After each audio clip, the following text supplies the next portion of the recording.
Caros amigos e amigas do canal Liberdade Solidária, uma grande alegria podermos estar juntos, estarmos conectados uma vez mais. É de um prazer inovidável termos a oportunidade de uma vez mais compartilharmos algumas reflexões a respeito do Espiritismo, crendo ser útil para que nesses momentos de uma verdadeira convulsão social tenhamos através do Espiritismo estes instrumentos, este verdadeiro manancial de recursos, para que possamos superar a cada uma das experiências, das favoráveis até as desfavoráveis, progredindo, superando a nós mesmos. Gostaríamos de compartilhar com os amigos hoje uma reflexão em torno de um dos personagens mais biografados da história humana, Jesus de Nazaré. As suas biografias, que beiram os dois grandes extremos do pensamento humano. O extremo racionalista, cientificista, crítico, que deu por consequência a presença do chamado Jesus histórico. Aquele que busca apresentar Jesus como um personagem da história, de modo arqueológico, um ser que uma vez existido tenha palmilhado os seus caminhos, deixando rastros. Rastros estes que podem hoje, de algum modo, serem observados. Através desse pensamento, busca-se também distinguir Jesus, indivíduo, daquele Jesus que seria, através de algumas alegações, a personificação de um pensamento, de um grupo de pessoas que formariam uma escola na área da educação moral, apresentando um determinado tipo de ensino que, de certa forma, já era conhecido pelos homens. Já havíamos tido Sócrates e Platão, que de certa forma apresentaram algo que beirava aquilo que Jesus, como nós conhecemos, ensinava. Assim também, dizem os essênios, a época próxima de Jesus, a este agrupamento de pessoas que buscavam apresentar a vida como sendo uma fase, aonde através de vidas sucessivas, cada um dos indivíduos aprimorava-se, através do caminho do progresso. Mas também o outro extremo, o Jesus apresentado pelos religiosos. Aquele Jesus que foi transcrito nos evangelhos e que foi interpretado através da exegese dos seus ensinos morais retratados no Novo Testamento.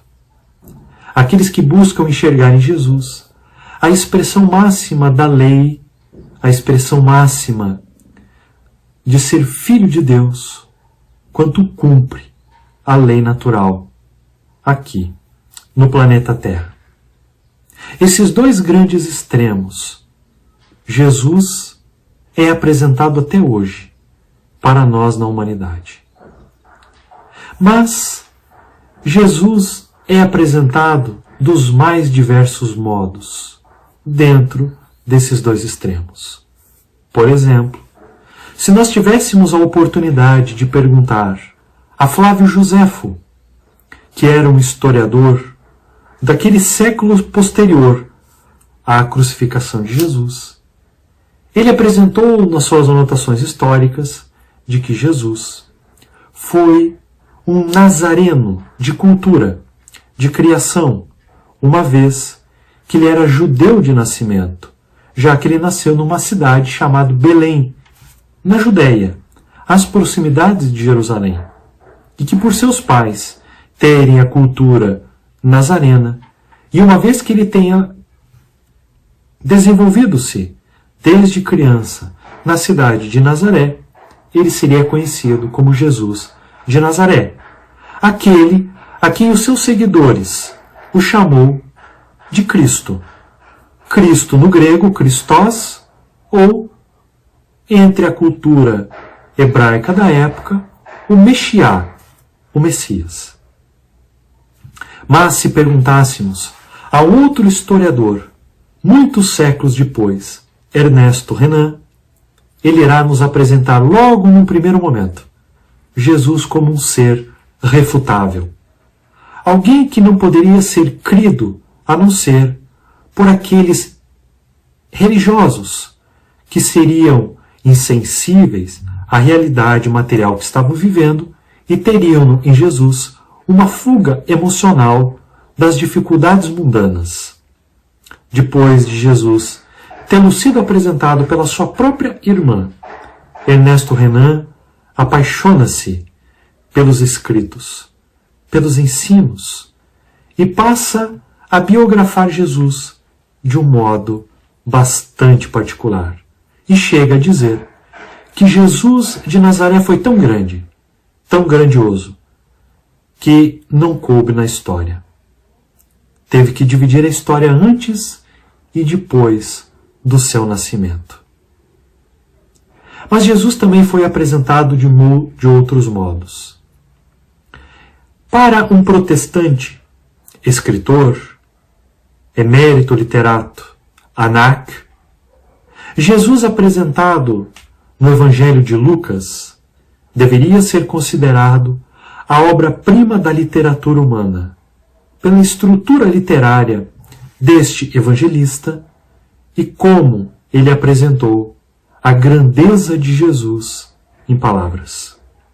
Mas se nós perguntarmos para Mark Baker, um psicólogo, PhD e também teólogo do cristianismo, ele, em um dado momento, chegará a afirmar que Jesus foi tão grandioso ao compreender a problemática humana que ele seria capaz de ensinar psicanálise a Sigmund Freud.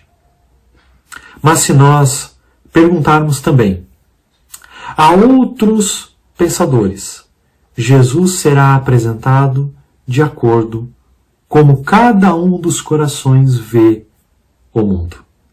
Assim nós encontraremos Jesus sendo apresentado por Hesla Aslan, um PhD de Harvard e professor desta emérita universidade, uma das mais respeitadas atualmente da história humana. Jesus, em verdade, era um guerrilheiro. Nada mais, nada menos apresentado por uma obra deste autor, Jesus, o Zelota, um anarquista. Alguém que, através de propostas anárquicas, revolucionárias ao Império Romano e até mesmo a estrutura religiosa presente na sua época, buscou separar, buscou destruir aquelas propostas que seriam elas, de certo modo, constrangedoras, de certo modo fariam com que os corações fossem constrangidos a vivenciar um tipo específico de religiosidade e, por que não, oprimidos pelo Império Romano. Jesus foi alguém revolucionário, a ponto de ser, o mesmo indivíduo, alguém de uma percepção moral elevada, mas também capaz de sujar as mãos com sangue, através de lutas, através de guerras, de conflitos, embora as guerras e conflitos aqui seriam consequências dos seus ensinos. Embora as citações que este autor traga a respeito de Jesus, como por exemplo a famosa passagem dos vendilhões do templo, onde o autor é capaz de ler ali um Jesus violento que, em verdade, não está escrito no texto, apresentou Jesus como um zelota, um anarquista. Mas não muito distante aqui do nosso país, o Brasil, na década de 1950 a 1960, Jesus também foi biografado numa obra muito semelhante a esta atual de Hesla Aslan. Uma obra de um autor que apresenta o seguinte título: Jesus, o maior de todos os anarquistas. No mesmo pensamento, apresentado contemporaneamente por Hesla Aslan, este autor vai apresentar nesta obra, que ganhou as bancas e o gosto popular naquela década, aqui no nosso país, um Jesus guerrilheiro. Um Jesus que seria alguém capaz de levantar a espada para retirar os homens da opressão. Curiosamente, esse autor, ele era alguém que tinha uma simpatia, uma proximidade muito grande com o pensamento de Karl Marx, alguém que buscou trazer Jesus para dentro do pensamento marxista, de uma revolução cultural violenta.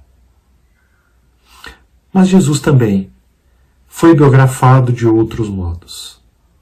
Quando nós abrimos a nossa Bíblia, o Novo Testamento, nós encontraremos Jesus sendo biografado pelos 4 evangelistas, por aqueles que tiveram uma proximidade de tempo tamanha da presença de Jesus quanto indivíduo, que puderam traduzir ali, como Levi, que foi Mateus, os ensinos, a moda de Jesus, como ele realizava, como ele caminhava, como ele falava, como ele se aproximava. Embora as estruturas literárias particulares de cada um dos evangelhos, nós podemos encontrar também aqueles que escreveram o evangelho, como Marcos e como Lucas, pela boca de Simão Pedro, de Maria, de Paulo de Tarso, as anotações da inegável e extraordinária cultura oral do povo hebreu, capaz de guardar na mente e no coração a estrutura precisa da fala e dos ensinos de Jesus. Jesus também foi biografado em Atos dos Apóstolos. As escritas de Paulo, apresentando através do autor Lucas, que foi quem escreveu os Atos, grandes anotações a respeito de Jesus. O Jesus que apareceu a Paulo na estrada de Damasco. O Jesus que ressuscitou e que esteve presente entre os seus. O Jesus que apareceu no caminho de Emaús. O Jesus que não deixou a sós e largados ao mundo aqueles a quem o amavam. Jesus foi biografado e ainda o é, dos mais variados modos. Dentro da estrutura teológica no cristianismo, Jesus é apresentado em estátuas. Jesus também é apresentado em quadros. Jesus também é apresentado em adornos, adereços. Jesus é apresentado em uma base emocional daquele que foi à cruz, para que através do seu sangue derramado pudesse redimir, ressarcir o pecado original humano.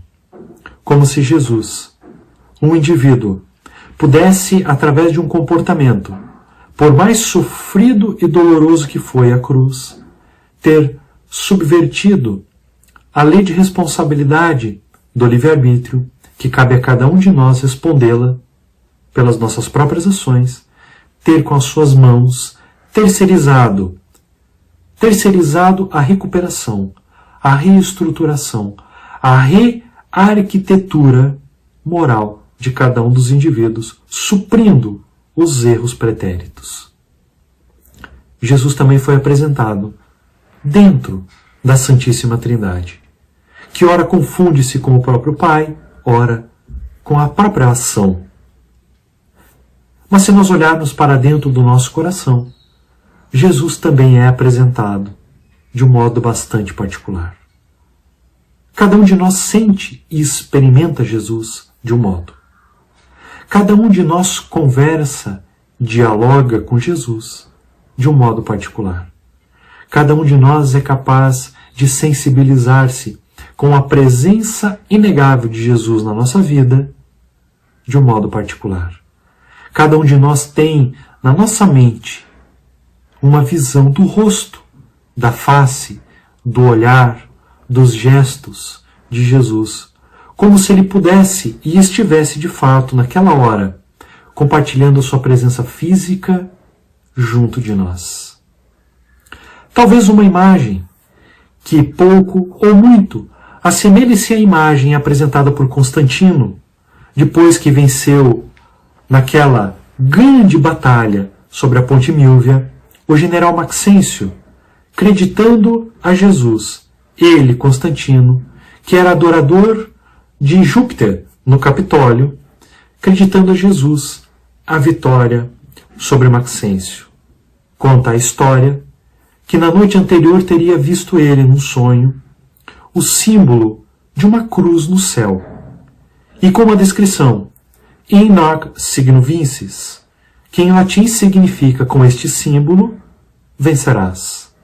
E como ele venceu, na manhã seguinte, ele acreditou a Jesus, trazendo para dentro do Império Romano, juntamente com a presença da sua mãe Helena, a divulgação e a presença de Jesus para os 4 cantos do território do Império Romano, a construção e edificação das inúmeras igrejas, e que apresentou a face de Jesus como aquele rosto angélico com uma proximidade europeia, de pele muito clara e olhos claros. Esta imagem de quadros pode para nós ser amigável, como pode não ser, porque cada um experimenta Jesus a seu modo. Mas também o Jesus que foi subvertido ainda mais por Teodora e Justiniano, que, através do poder temporal que lhes fora concedido no século IV, de proibirem as interpretações dos evangelhos, dos ensinos, à luz de Orígenes, aquele pensador que dizia que deveria ser interpretado os ensinos presentes nas Escrituras que iriam compor a nossa chamada Bíblia à luz de vidas sucessivas, aonde a ideia da reencarnação for ali, decapitada logo de início. Cada um experimenta Jesus a seu modo. Cada religião cristã apresenta Jesus dentro daquilo que consegue conceber e que pode, dentro das suas certezas, apresentar aos corações. Para nós, espíritas, Jesus ganha um colorido particular. Não apenas tirando o véu de muito daquilo que nós tínhamos por dogmas, de uma explicação sem explicação, de uma proposta sem discussão, um Jesus que é muito mais coerente e presente do que antes. Alguém que é racionalmente concebível por cada um daqueles que nolo creem. Jesus, para o espírita, como está apresentado na pergunta 625 de O Livro dos Espíritos, é o modelo e guia da humanidade. É o modelo apresentado por Jesus, o modelo apresentado por Deus para a humanidade, como sendo aquele mais elevado, aquele capaz de conduzir a humanidade para adiante, na linha de progresso, para muito além da onde ela está. É aquele capaz de representar uma bússola orientadora para toda e qualquer circunstância. Segundo os Espíritos, em O Livro dos Espíritos, Jesus é aquele modelo mais favorável para que o homem se espelhe e busque aproximar-se para renovar a si mesmo. Mas por que os espíritos dizem isto? Porque dizem que Jesus é modelo e guia. Para melhor compreendermos isto, é preciso lembrar que com o Espiritismo, Allan Kardec nos apresenta, nas perguntas 100 a 113 da obra citada, que existe uma certa hierarquia, uma certa evolução que forma uma distinção entre os espíritos. A chamada ordem espírita. As classes evolutivas que cada um de nós galga, palmilha dentro dessas ordens.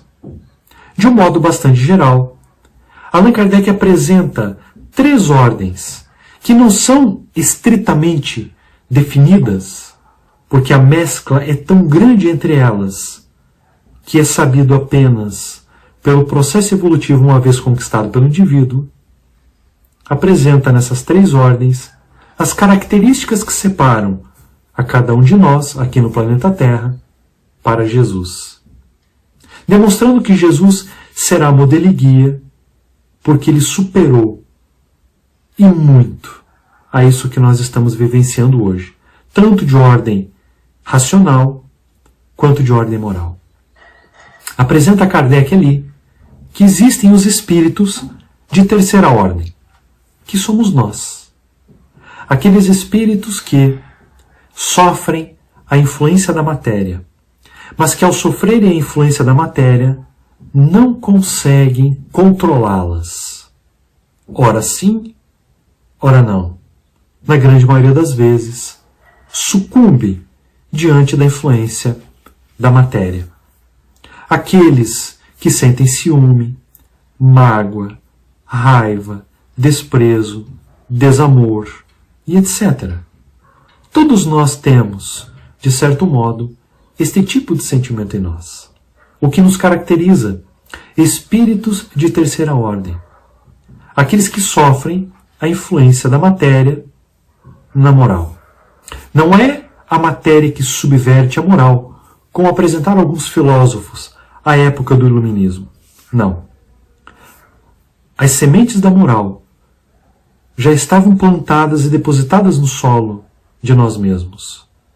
Mas a influência da matéria apenas, como a água que cai do regador, foi capaz de nutrir para que as sementes, que têm a potencialidade em si mesmas, germinassem. Poderíamos dar um exemplo. Quando estamos fazendo uma oração, uma prece sentida, concentrados, e de repente, algum vizinho nas proximidades coloca uma música de um baixo teor moral. Ou talvez aquele som mais estrondoso, e naquele instante nós sentimos uma reviravolta de emoções dentro de nós. Naquele momento de quase plenitude, de encontro com a espiritualidade superior, conectando-nos inegavelmente a Jesus, sentimos que emoções paradoxais surgem no âmago de nós mesmos. É a influência da matéria sobre a moral.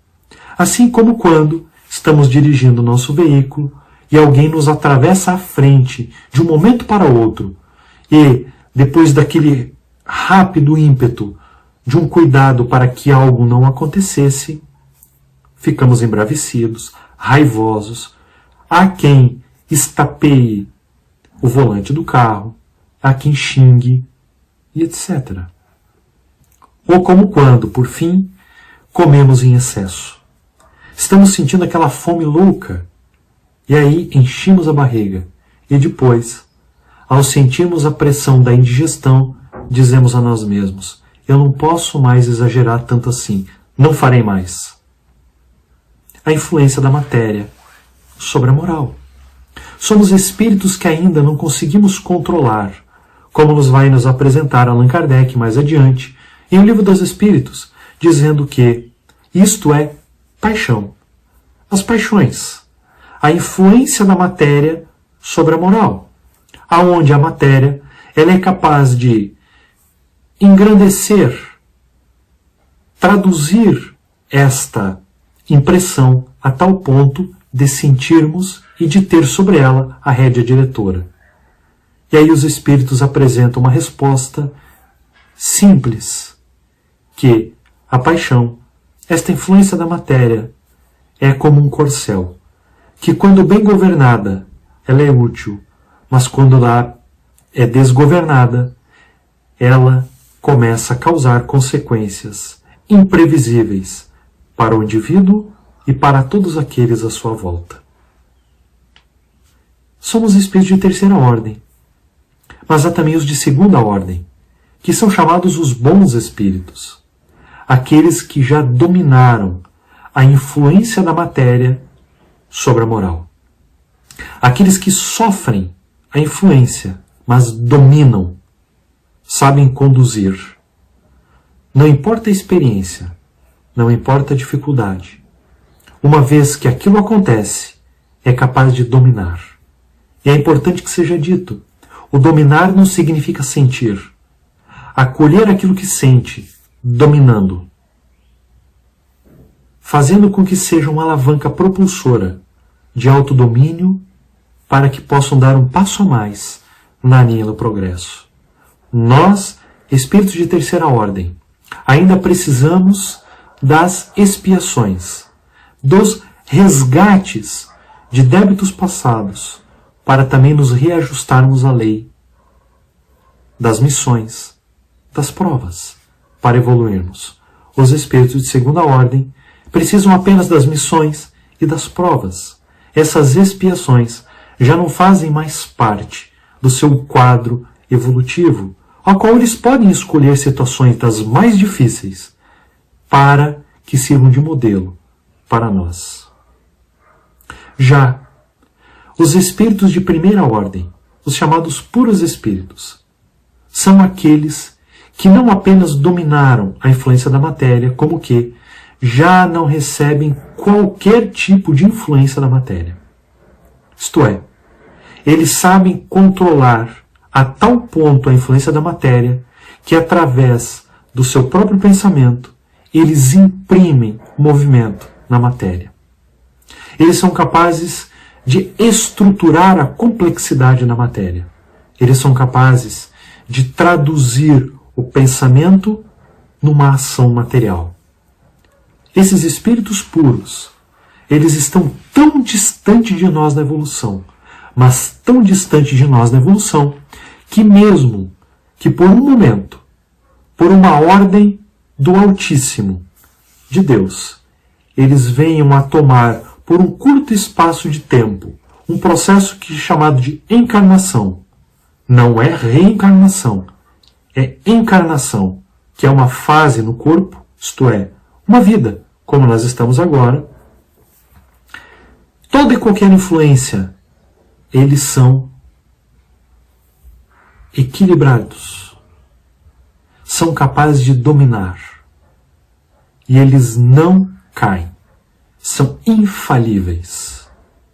Como nós iremos observar, por exemplo, a famosa passagem de Jesus quando ele foi tentado pelo então diabo ou o Satanás, como está transcrito no Novo Testamento.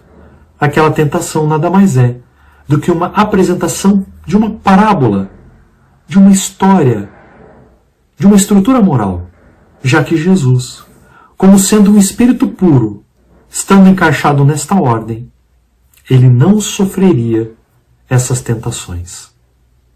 A tal ponto que seria irrelevante, seria perda de tempo, que qualquer tipo de espírito inferior lhe apresentasse uma tentação para que ele escorregasse.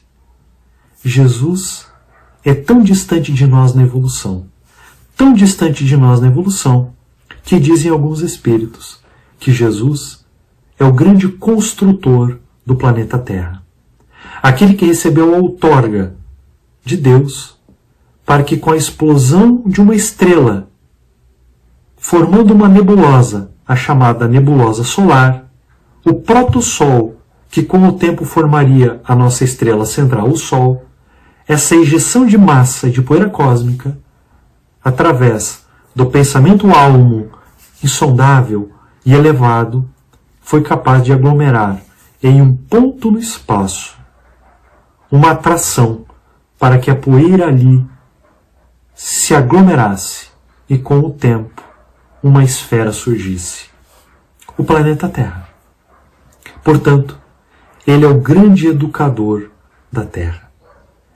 Dirá Emmanuel, o benfeitor espiritual, através da obra A Caminho da Luz, que, numa fala poética, e mais ou menos assim, a respeito desses espíritos puros, rezam as tradições do mundo espiritual que na condução dos fenômenos do nosso sistema estão uma comunidade de espíritos puros e eleitos pelo Senhor Supremo do Universo, ao qual cabem a eles a rédea diretora da evolução. Em outras palavras, Emmanuel está dizendo para nós que esses espíritos puros de elevada hierarquia são aqueles que conduzem as comunidades planetárias. Mas para nós espíritas, Jesus também é, além de um espírito puro, aquilo que a cultura hebraica da época chamava de Messias. Aquele que foi ungido por Deus, o rei planetário, ou o rei solar, aquele que é capaz de brilhar mais forte do que a luz do próprio sol. Ou também o Cristo, o Christos do grego. Para nós espíritas, este tipo de espírito, ele faz parte de um grupo especial dentro da ordem dos espíritos puros. E quem nos traz essa informação, e permitam os amigos que eu as compartilhe, são dois espíritos, Lacordaire e São Luís, em mensagens respectivas do ano de 1866 e 1862, e que foi apresentado por Allan Kardec na Revista Espírita de fevereiro de 1868. Ali dizem assim esses espíritos a respeito de Jesus. Junto de Deus estão os espíritos numerosos, chegados ao cume da escala dos espíritos puros, que mereceram ser iniciados em seus desígnios, para dirigir-lhes a execução. Deus escolhe entre eles seus enviados superiores, encarregados das missões especiais. Podeis chamá-los de Cristos. E continua. São seres superiores, chegados ao mais alto grau da hierarquia celeste. Depois de terem chegado a uma perfeição que os torna doravante infalíveis e acima das fraquezas humanas, mesmo quando encarnados. Admitidos no conselho do Altíssimo, recebem diretamente a sua palavra, que estão encarregados de transmitir e de fazer cumprir. Verdadeiros representantes da divindade, do qual tem o pensamento, é entre eles que Deus escolhe seus enviados especiais, os seus Messias, para as grandes missões gerais, cujos detalhes de execução estes confiam a outros espíritos, encarnados ou não, agindo por suas ordens e sobre sua inspiração. Nesse sentido, esses dois espíritos nos apresentam que os espíritos chamados de Cristos, na realidade, não é um adjetivo, não é uma adjetivação. É um grupo de espíritos que recebe um trabalho específico, uma comunidade. E esse grupo de espíritos foi eleito pelo próprio Criador, por Deus. Dentro da escala dos espíritos puros, dentro do processo evolutivo dos espíritos puros, os Cristos estão mais alto, e que são aqueles que foram escolhidos por Deus para uma atividade particular e especial, justamente conduzir uma coletividade planetária, educando, apresentando passos de como conquistar os seus educandos a si mesmos, de como evoluir, de como arquitetar um novo ser em nós mesmos. Jesus para a Terra é exatamente esse espírito, aquele que governa não apenas a estrutura física, mas sobretudo a estrutura de evolução moral de cada uma das almas que aqui evoluem, não apenas humanas, como de todas as outras que estageiam nos mais diversos níveis de variadas vidas dos reinos que se apresentam. O pensamento de Jesus envolve e equilibra tudo isto. Para nós espíritas, Jesus não será mais aquele crucificado, aquele que entregou-se unicamente para nos redimir do pecado original, que embora a proposta de remissão do pecado original tenha o seu sentido teológico, para nós espíritas, ela ganha uma proporção ainda maior. Aquele que vai colaborar para que a remissão do pecado original seja de fato implementada por cada um de nós, uma vez que ele, por ser modelo e guia, nos apresentará o caminho a seguir. Como trilharmos, como superarmos, como andarmos adiante, como olharmos as situações da vida como esta que estamos vivenciando e superarmos essas situações. Como é válido não argumentar em determinados momentos e silenciar. Como é válido apresentar a verdade sem dilapidar. Como é válido apresentar a verdade daquilo que nós já detemos por conhecimento sem afastar. Como é viver em sociedade sem fazer qualquer movimento revolucionário. É um fato bastante curioso. Dizem muitos autores, como esses que citei e vários outros, de que a proposta de Jesus ela é revolucionária. Mas revolucionária não do ponto de uma revolução moral, mas aquela revolucionária realmente de alguém que seria capaz de modificar o mundo através de movimentos puramente exteriores, que em verdade foi o grande erro de Judas, que queria que Jesus, através daquela pressão que estaria sofrendo naquele momento no horto, de fato pegasse a arma, a espada, ou seja ela qual for, e retirasse o povo da escravidão, da subjugação do Império Romano. Se Jesus fosse, de fato, como querem esses, não estaríamos mais aqui. A humanidade já teria entrado em conflito. Nesse sentido, o benfeitor Emmanuel vai nos apresentar Jesus não como um revolucionário, como querem estes autores, mas como um revolucionário moral. Aquele que é capaz de dar uma estrutura moral e suportar a toda e qualquer experiência. A ponto de Emmanuel dizer na obra Caminho, Verdade e Vida, no capítulo 170, que Jesus atendia ao governo humano lealmente. Não era um revolucionário anarquista, mas Pilatos não o atemorizava. Ele respeitava a lei de Moisés. Entretanto, Caifás não o impressionava. Amava enternecidamente os discípulos, contudo, as razões afetivas não lhe dominam o coração. Cultivava com admirável devotamento o seu trabalho de instruir e socorrer, curar e consolar. No entanto, a possibilidade de permanecer não lhe seduz o espírito.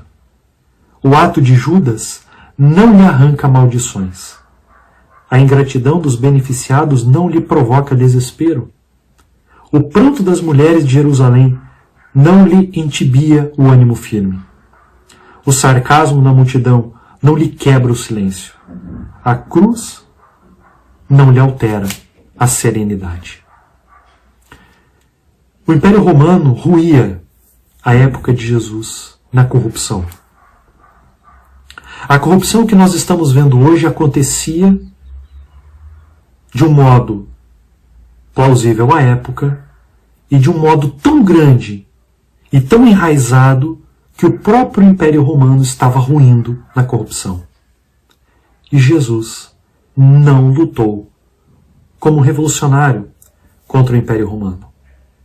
Jesus não saiu gritando blasfêmias a César.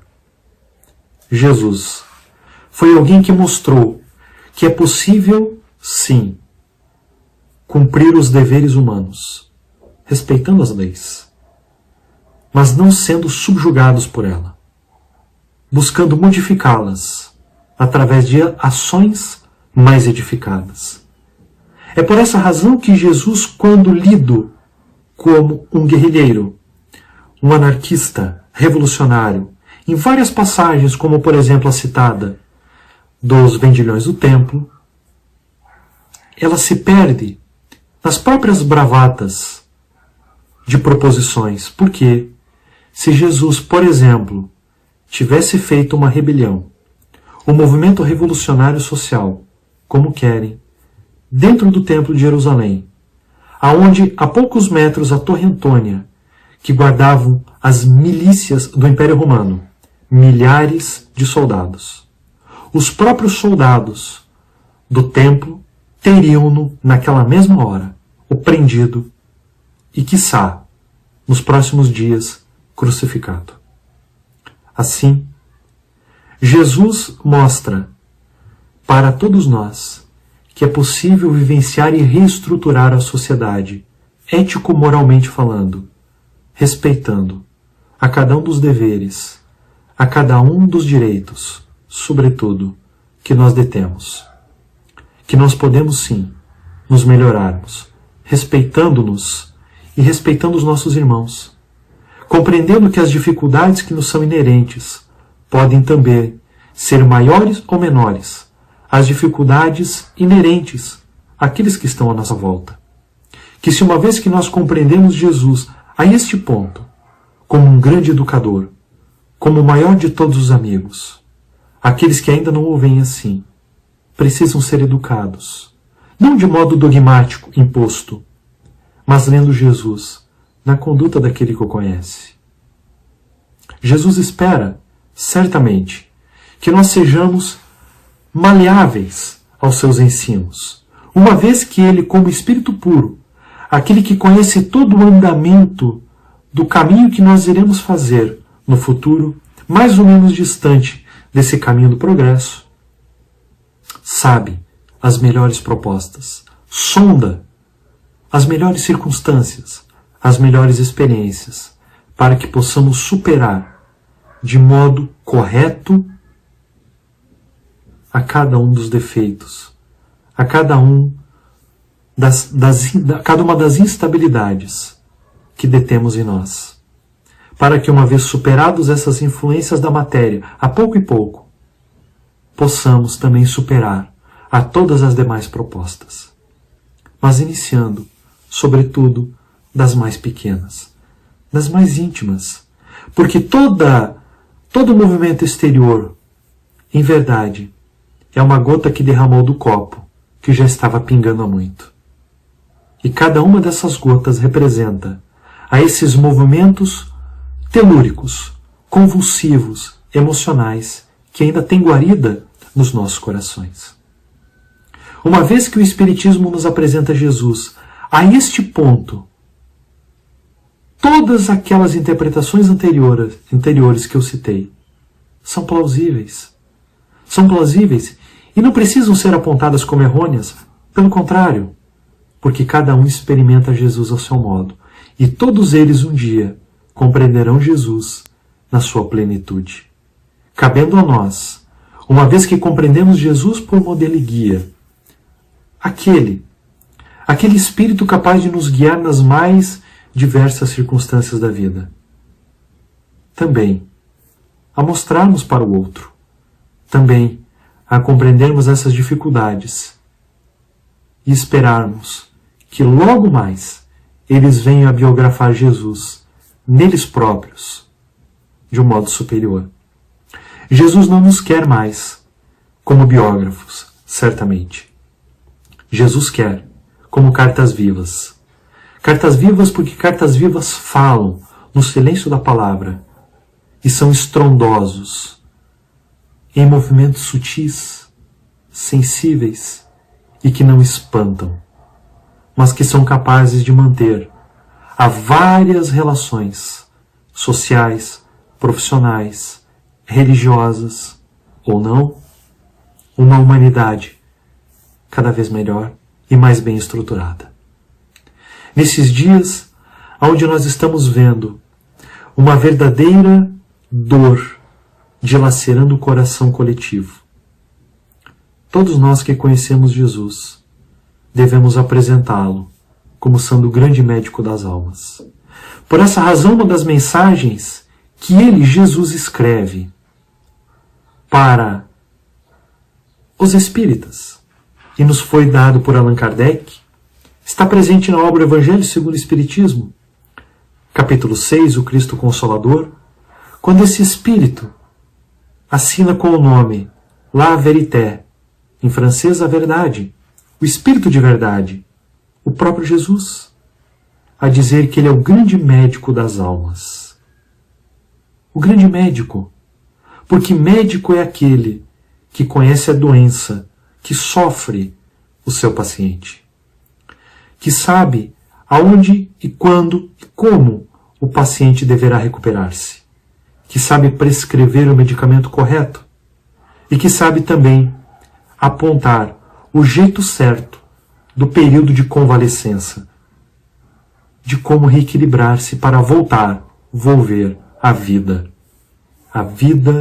de quem compreende que somos imortais e de que somos irmãos de Jesus e de que, superando a todas essas fases de evolução de espíritos inferiores nas suas mais diversas classes inerentes que formam este grupo, a entrarmos numa ordem superior, dominando a matéria, a essa influência, para que também sejamos porta-vozes de uma voz sonora, canora, melodiosa do Evangelho de Jesus para todas aquelas almas que estão escravizadas na impressão da matéria, como verdadeiros cegos, cativos, dentro de uma prisão de si mesmos. Mas, enquanto esta fase não chega, temos a oportunidade de, aprendendo, educar, de aprendendo, demonstrar Jesus em condutas mais suaves, sem críticas acerbas a quem quer que seja, mesmo sendo errados ou estando certos. Críticas não resolvem se o movimento de indignação não constrói em seguida melhor e mais favorável. Diz Allan Kardec, o Evangelho segundo o Espiritismo, que muitas vezes criticamos ao outro apenas para descontinuar, para desfigurar a imagem do indivíduo. Quando, na verdade, segundo ele, Kardec, uma das maiores insensatezes da humanidade é ver o mal em outrem, quando deveríamos ver o mal em nós. Porque Jesus vai nascer em nós. Jesus vai nascer em nós a cada uma dessas experiências superadas, desse processo de autodomínio.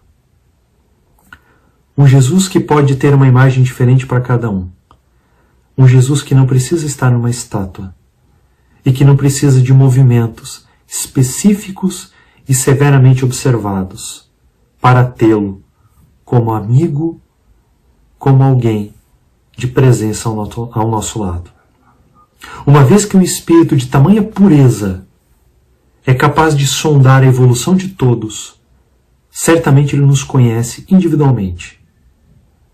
E não nos seria tão impossível imaginar que se hoje, tecnologicamente, somos capazes de mandar uma mensagem aqui do nosso país para o outro lado do mundo e no mesmo instante a outra pessoa receber, um espírito dessa hierarquia receba os pensamentos de cada um daqueles a quem ele tutela em tempo integral. É plausível. Imaginemos que cada uma das vezes, em cada um dos pensamentos, do qual nos envolvemos, uma proposta e um desejo real de melhora, Jesus está por detrás de como proceder e de como dar os passos. E eu gostaria de caminhar para finalizar a nossa reflexão, de apresentar um pouco de Jesus dentro do Espiritismo como sendo não aquele que está lá, distante, mas aquele amigo que está ao nosso lado. Para tanto, eu vou finalizar apresentando uma mensagem do benfeitor Emmanuel, que está no prefácio da obra Caminho, Verdade e Vida, essa que nós lemos agora há pouco. Mas no prefácio da obra, Emmanuel nos dá um recado muito importante para que a gente compreenda como deveremos observar melhor a realidade se queremos estar e ter Jesus por mestre, modelo e guia. Jesus é o caminho, a verdade e a vida. Sua luz imperecível brilha sobre os milênios terrestres, como o verbo do princípio penetrando o mundo há quase 20 séculos. Lutas sanguinárias, guerras de extermínio, calamidades sociais não lhe modificaram um tio nas palavras, que se atualizam cada vez mais com a evolução multiforme da Terra. Tempestades de sangue e lágrimas nada mais fizeram que avivar-lhes a grandeza. Entretanto, sempre tardios no aproveitamento das oportunidades preciosas, muitas vezes, no curso das existências renovadas, temos desprezado o caminho, indiferentes ante os patrimônios da verdade e da vida.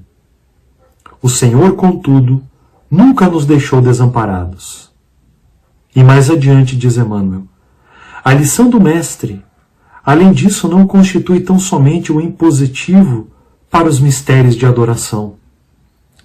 O Evangelho não se reduz a breviário para o genuflexório. É roteiro imprescindível para a legislação e a admiração, para o serviço e para a obediência. O Cristo não estabelece linhas divisórias entre o templo e a oficina. Toda a terra é o seu altar de oração e seu campo de trabalho ao mesmo tempo. Por louvá-lo nas igrejas e menoscabá-lo nas ruas, é que temos naufragado 1000 vezes. Por nossa própria culpa.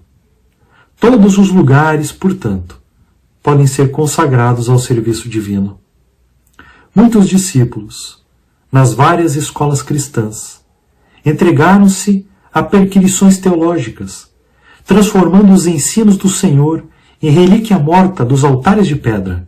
No entanto, espero Cristo, venhamos todos a converter-lhe o Evangelho de amor e sabedoria em companheiro da prece, em livro escolar no aprendizado de cada dia, em fonte inspiradora de nossas mais humildes ações no trabalho comum e em código de boas maneiras no intercâmbio fraternal.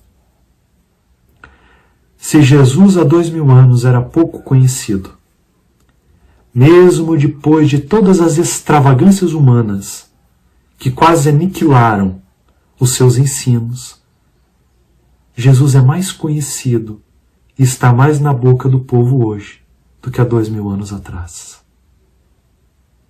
Mesmo em meio às calamidades, à dor e ao sofrimento, e às propostas nihilistas, materialistas, pessimistas e de extremas extravagâncias, Jesus é muito mais conhecido hoje do que antes, superando a todos aqueles que quiseram afogar e que desejam ainda afogar a presença deste ser inovidável entre nós. Queridos amigos, que Jesus nos abençoe e que possamos em breve compartilharmos uma vez mais. Que assim seja.